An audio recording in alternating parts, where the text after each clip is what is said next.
The next session is the U.S. Fish and Wildlife Service Tribal Liaison Report. And we have DJ Monette. DJ? Hey folks, Darren, just a little test if you can see me, hear me. I can see and hear you, sir. Okay. So what I'm going to do is I got a little PowerPoint here. I'm going to attempt to share. Do that. Share. All right. With any hopes.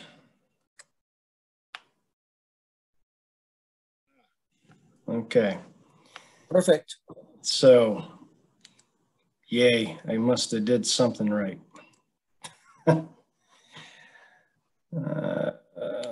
Okay. So I'll just go ahead and introduce myself again. DJ Monette. I'm the Associate Native American Liaison Advisor. Scott would be here presenting today, although he is on vacation this week, so I'm your presenter for the day. I've been with the service for about 23 years or so, most of which has been in a tribal liaison position capacity. Prior to that, I've known probably many on the Zoom session here with my work with the San Carlos Apache tribe out there in East Central Arizona. So with that, I will go into the slideshow. Basically, what I really want to do is talk about sort of the Native American policy a little bit, and then go into some of the things that we've been doing with respect to the policy.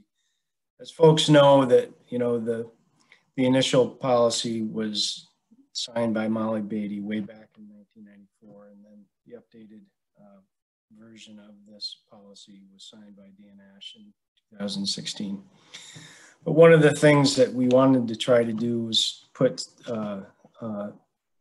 some stronger emphasis on co-management and collaborative management with respect to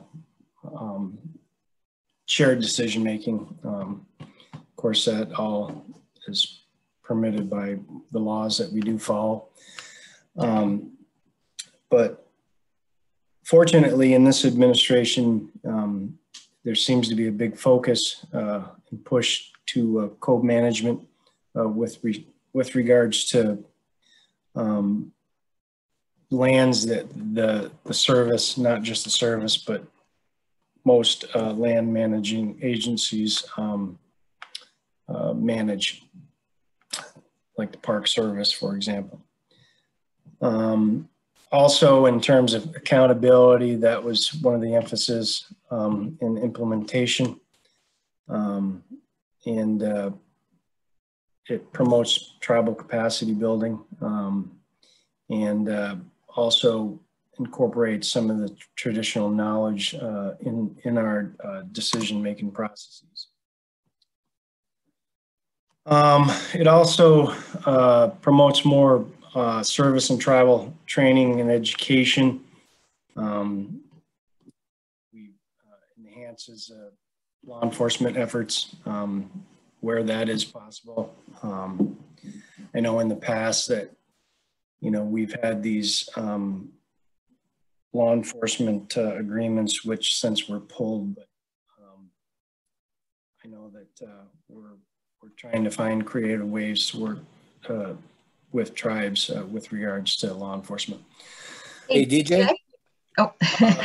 Say again, am I losing people? Yeah, your voice keeps fading in and out. I'm not too sure what's going on. All right, hold on a second. Maybe I can get rid of my, let me stop my video. It almost sounds as though something's coming unplugged, so I would just recommend checking to make sure if you have an external mic or anything, everything's plugged in nice and tight. Can you folks hear me now? Yeah. Yeah, you sound fine most of the time, and then every so often you fade out, and it doesn't look like it's because you're leaning away or anything, so I'm not sure what's causing it. Okay. I turned off my video, so hopefully that will work.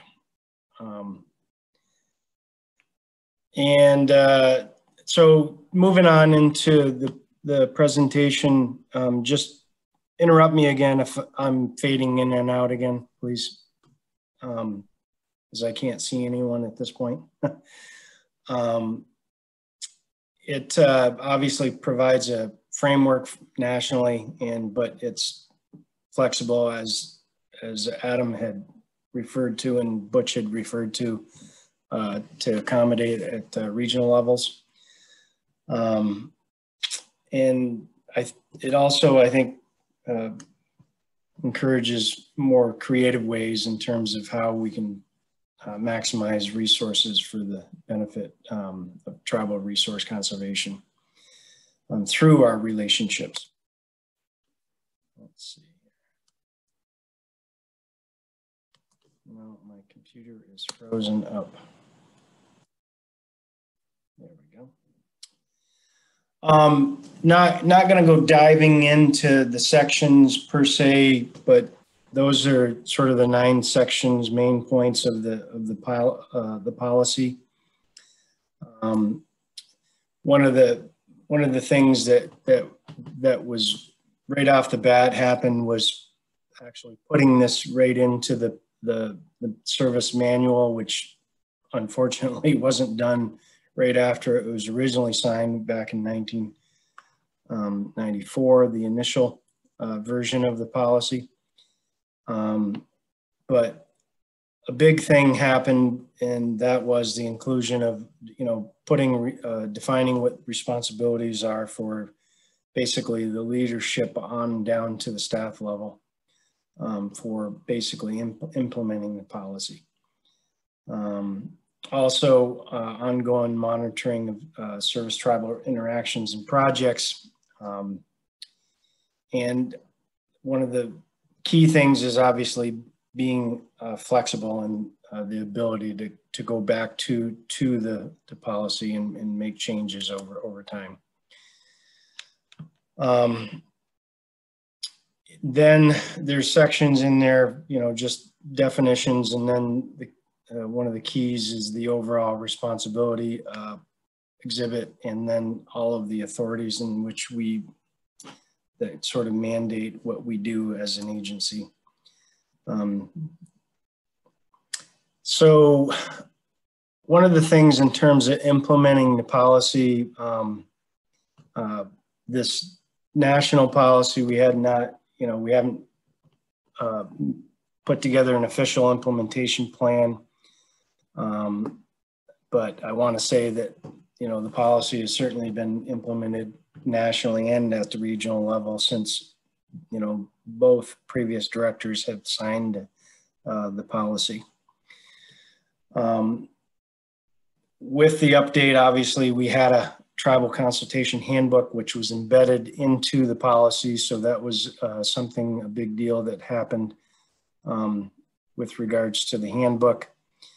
One of the things that we're trying to work on is to develop sort of how we will consult on a national and sort of multi-regional level, where consultation might involve more than one region, in trying to do those consultations with respective affected tribes.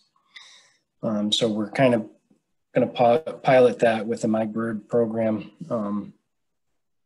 hopefully by this year. We've developed course material at NCTC for tribal trust training.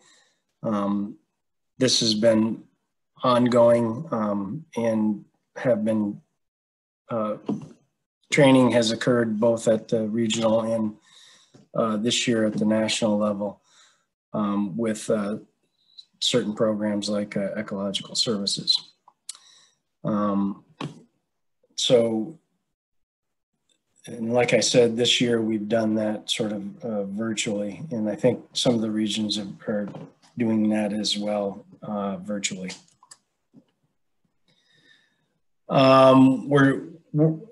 We're constantly working with NCTC to incorporate tribal education into the new orientation programs, as well as other resource program training. That is, of course, always ongoing, and also trying to include tribes in any sort of regional training efforts that we put together either nationally or regionally. We're continuing to broaden the program's NCTC Tribal Voucher Program. If folks don't know about that, you can send me an email or something like that, and I'll explain more to you on what that is. But basically, it's funding that allows tribes to be able to take any course that NCTC offers and pays for the tuition. If the course basically is at NCTC, it would pay for the tuition, room and board. But if it's located outside of NCTC, it would just cover the tuition. So that's kind of it in a nutshell. We continue to provide fiscal and in-person virtual support to the Native Youth Community Adaptation Leadership Congress at NCTC. That's occurred, I believe, for 6 years now. This year just happened and was held virtually. So that was kind of neat how we did that. And of course, what we're doing right now in the society meeting is obviously everybody's doing it virtually. We thought we were going to be the lead on the Indian Youth Service Corps, but it turned out that Park Service was basically the lead. As far as I know, not much has happened with regards to developing and establishing that.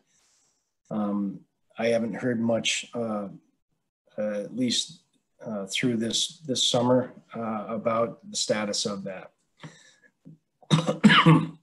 Excuse me. Our program basically provides funds to the regions to fully support those liaison positions, and also in certain cases assist with certain tribal related projects that occur out in the region. Excuse me, the previous presentation, and Butch mentioned that, the region has developed an implementation plan to the policy at the regional level, which, as I understand, is out for comment, and I think Wesley Foster is going to discuss more of that a little bit later in his presentation. Also, too, the Alaska region had initiated a step-down draft policy, which I'm not going to call it an implementation plan, but that was put on hold during the previous administration. But now we're going to resume that process this summer, and hopefully to finalize that step-down policy. And basically, this process is going to be essentially pretty much the same as how the department did that when it developed its policy on tribal consultation with Indian tribes back in 2011, I think. And then there was a step down for that policy for Alaska specific, just because of the uniqueness of Alaska. We're going through a process with our website, national website. We're going into transition where we're going to use the new Drupal web platform, and we're we're putting together a team that's going to basically formulate any recommendations that, at least the content, but more importantly, trying to be a little more consistent. But that is something that we're working on, is to try to fix that as we move through this new transition to Drupal. Under the new administration, we do plan to put together an implementation plan at the national level. This was essentially, again, put on hold, similarly to what Alaska was doing because of, you know, the previous administration priorities. And then, so we plan to do that, but before we do that, I think what we're trying to do is initiate because this marks the 5th year of that update, which was signed January 20th of 2016. So this is the fifth year. So we're going to establish a 5-year status review process. But details for that are basically still to be determined at this point, but knowing that is our plan. So with that, I think I was entertaining any questions, but just note that, you know, I think all of you know who your contact is in Southwest. Obviously, you'll be hearing from Wes in a little bit. But this is my contact information. But if you go to, I don't know if you can see my cursor, but if you go to this site, this has all been updated, and you can go to that. And it actually shows the interior regions on our site. So, so with that, I will turn it back over to the moderator for questions, and then I got to figure out what I need to do here to show my face again. I don't know if I am or not, but you're back on. We can see you, DJ. So hopefully I didn't break up too much, folks. I apologize if it was a bad connection or, you know, bandwidth or whatever. So, and I can't see hands, Darren. So somebody that can. Yeah. Okay. So we have one. The first question is from Julie. Julie, go ahead. Hi, DJ. Thanks for the update. I just wanted to see if you could provide a little bit more clarification. Alvita, or I guess it was just Mike and I met with Scott and Martha in July, and we talked about the Native American Policy Report. As you mentioned, you know, it's past 5 years. The policy says 3 to 5 years review. So Scott had mentioned at that point that they're in process of establishing a national review team. And that was going to look like about 5 to 8 tribal people and 5 to 8 Fish and Wildlife Service people. He had stated that the invitations would go out in the end of July and looking for a final report December 15th. I'm just wondering if that's still the plan. Are you still on schedule, or what the status of that is? Well, given the fact that we're in August now, I think we're a little behind on that. The idea is, yes, that is the plan, Julie, is to continue to utilize what we hopefully had in the past, and perhaps tag on to those that did serve. My understanding is, Julie, that we would basically utilize some leadership from the society at the society level as well. But in terms of, you know, the process itself, I would hope that team would develop a process in where we would get to any sort of recommendations. The way I see it, I think the policy is a good policy. You know, the whole depending on the directions that, you know, the team goes, And as you might know, that if there's drastic changes, that would probably trigger some Federal Register issues. But if there's minor tweaks, I'm guessing that we wouldn't have to go down that road. But in terms of going back to saying about the implementation plan, I would guess that we would want to wait until we see whether there's any sort of recommendations that would improve upon the content per se within the policy. I don't know if does that answer your question? Well, I guess I was wondering if the national review team has been established. Oh, no, it has not been established, but I was just merely pointing out that we have been talking, and Scott has been working with at the directorate level with the director, and I've been obviously working behind the scenes in terms of figuring out a message that we send out when that all happens. But yes, it's in the works, but in terms of when that's going to be revealed to the folks that we're hoping that can participate I don't know at this point, but I'm guessing it's going to happen fairly soon. Okay, thanks. Yep. Okay, I have Elvita. The second question. Hi, DJ. How are you doing? Alvita, how you doing? I know you guys miss me, huh? I know you do. We do. Well, anyway, earlier today, Gloria gave a really good overview of the Southwest region's implementation, I guess their initiatives that they'll be presenting. We have until the end of the month to provide comments. It looks like a lot of good information was put into that implementation plan that they came up with, the group that's been working on it.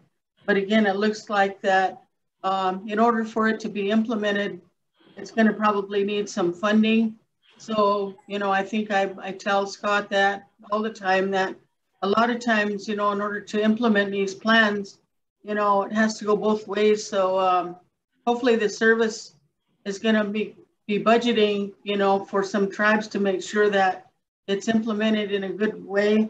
The plan has always looked good, but the implementation is going to take some time.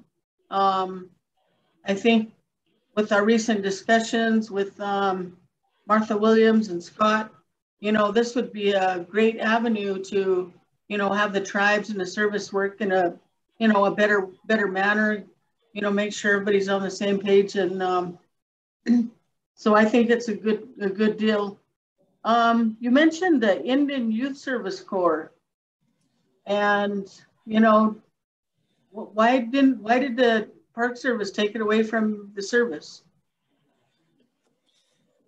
Good question. I don't really know. I think it was above my pay grade. Obviously, we were ready to rock and roll, but then somehow it shifted to the Park Service. So I haven't heard any more news on that, Elvita, in quite some time now. Well, it's always good. I know Butch brought it up earlier that, and we're always working to say, we need to get our youth more involved, and that sounds like that would have been a great avenue, again, with the service to be behind that initiative. That would have been awesome. Yeah. And, obviously we have the Native Youth Community Adaptation Leadership Congress that we have already in existence that obviously can tie into that as well. Obviously I know that we've had many things occurring, within you know, the youth conservation corps, you know, currently, as it relates to some of the refuges out there too. Yeah, I just see it in a town that's close to us. They have a big youth corps group that works along the river and does a lot of work. Yep. So I'm assuming that this Indian Youth Service Corps could be something like that that's going to be out in the field. You know, of course, we really like the training that's over there in Virginia, but, you know, it'd be great if we could have the kids out here in the field. So, yeah, if you can get more information on that, that would be great. You know, and again, there's some of us tribes, you know, and again, I don't know how it would work between the National Park Service, because if we don't have a national park, you know, how do we, I'm assuming that wouldn't be an issue, but hopefully it won't be. But that's good. But again, you know, thanks for getting on today. Yeah, thanks, Alvita. Appreciate that. Okay, is there anybody else that has any questions?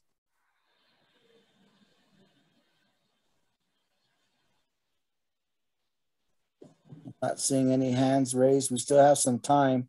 Well, DJ, I have one question. Other than the Southwest region, has any of the other tribal liaisons reached out to the tribes in their regions to collectively start drafting their own implementation plan? Well, I can speak for my former position, because I can say that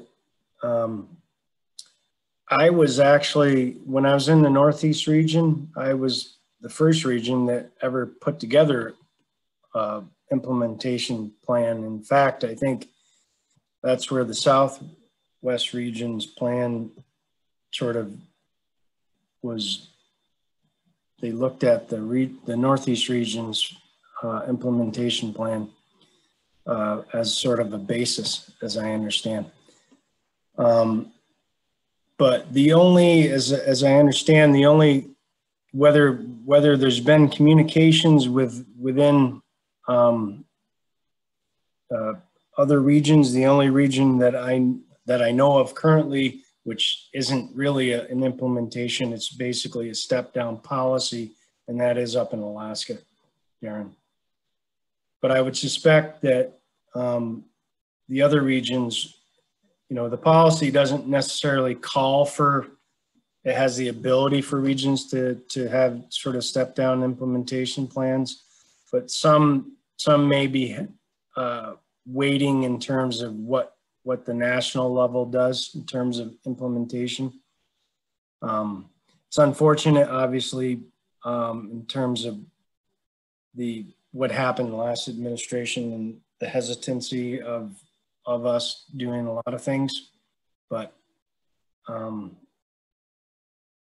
anyway, I would suspect that would probably move forward, especially, Darren, with this administration and this secretary, for sure. Okay, sounds good. I think it's always great that other tribes in other regions start working with the service to get some of these plans started. So hopefully with this administration, that'll move forward. Well, thank you, DJ. If there's no other questions, we'll go ahead and move to the next presentation. Okay.